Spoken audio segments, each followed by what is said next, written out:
Listen, I know that you always wanted that car. It was wrong. You made you give that to Connor. You take it, fix it up a little bit. All I need is, maybe $5,000. It's worth at least that. Fuck you, man. Hey.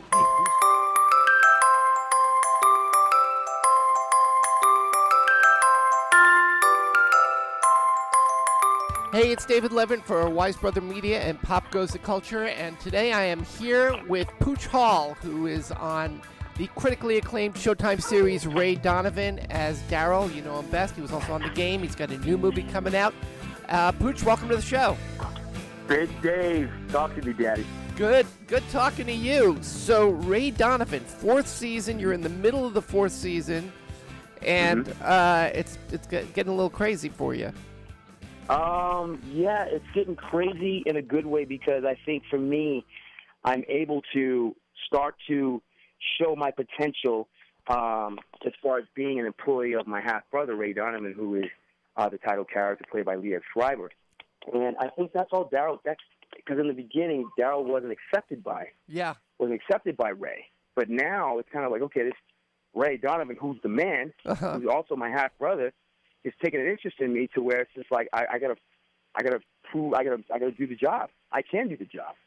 You can do the job, but you've got this crazy family. You've got, first of all, Jon Voight.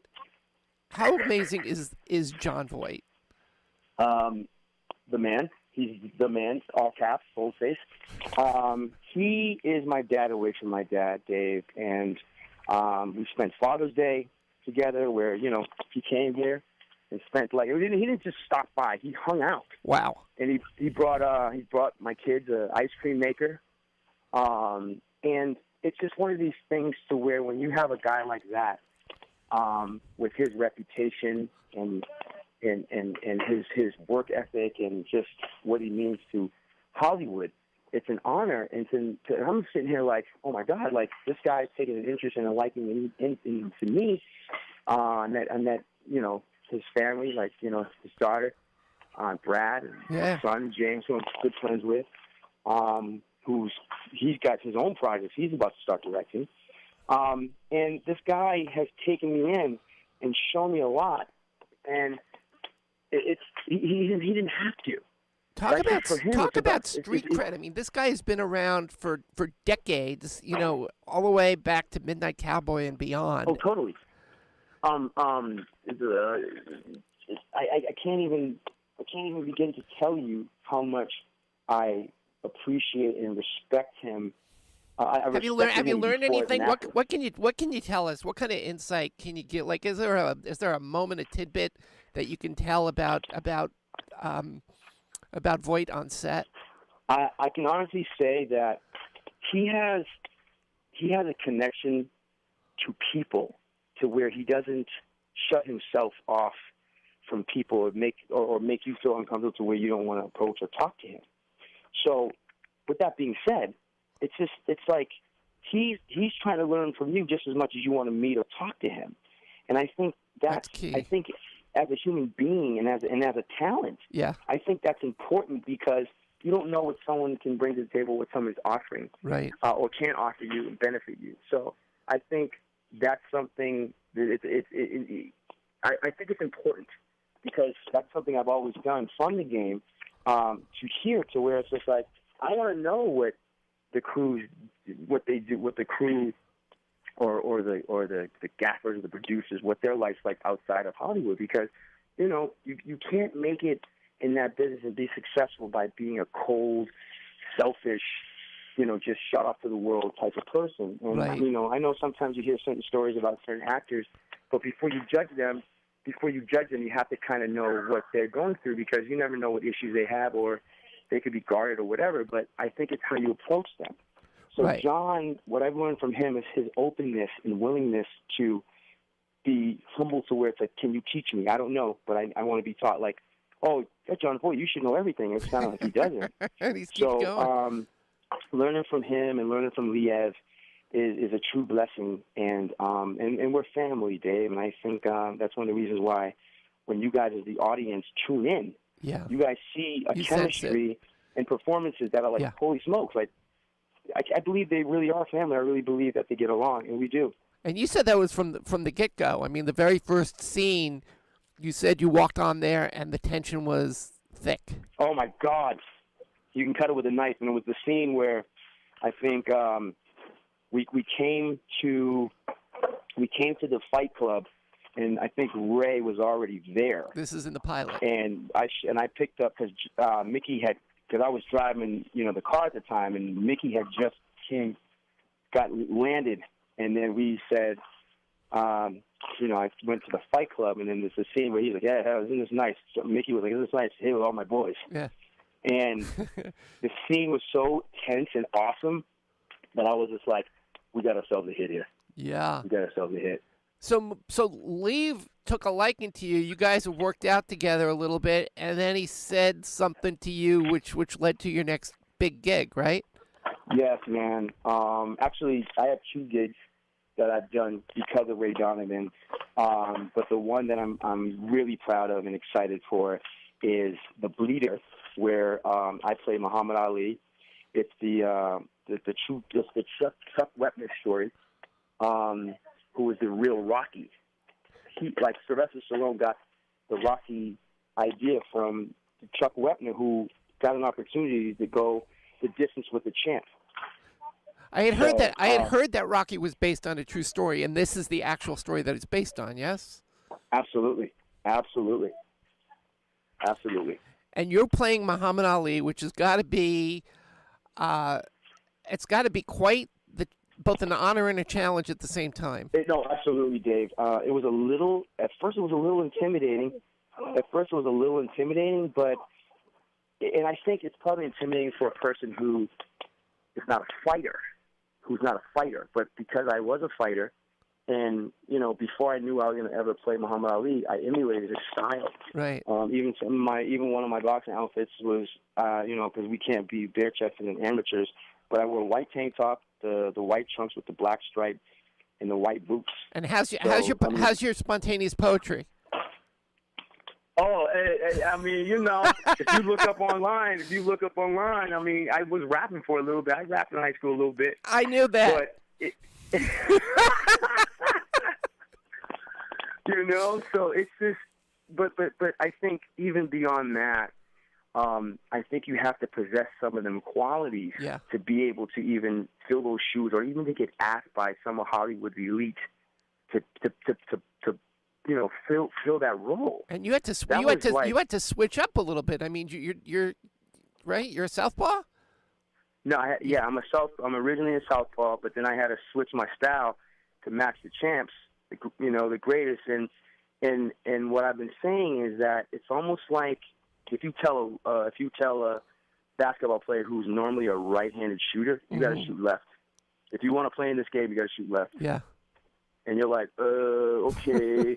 I kind of already can kind of go left a little bit, but like you have to really sell it that you can go left and shoot left. Yeah. And I think that was a challenge. And then just, doing the research to where I wasn't impersonating Ali, I was embodying him. And that's what's important, because a lot of people would say like, oh man, are you playing Ali, or are you just like imitating him? Because Ali didn't always sound like he was doing poetry, right? Or I'm a bad man, like you got problems, like it's you have to find, because he was soft spoken, he was well spoken, and he was charming, and hence all the women. So. Not a bad thing to emulate for any of us, right? No, brother, not at all, man, not at all. But it just made me a better actor, and it made me step up. And then I was honored that Liev Schreiber, said I had what it takes. This guy's and your co-stars are like a who's who of character actors. We got Jim Gaffigan. We got Michael Rappaport, who I'm very good friends with. We've done a lot of stuff with the NBA. Yeah. Naomi Watts, who I know, which is Leah's wife. We spent time together as family because we all have kids. Elizabeth Moss, who I have not met, and Ron Perlman, who is Hellboy, who is hell of a man, and he plays Al Braverman, and we all hung out in Bulgaria and in New York. Wow. And you're gonna have some really you're gonna have a great movie here. I looked at the IMDb page, and I saw that somebody's playing Stallone. Are they going to be covering the release of Rocky and that portion of the story? If I'm not mistaken, I believe. If I'm not mistaken, we have some.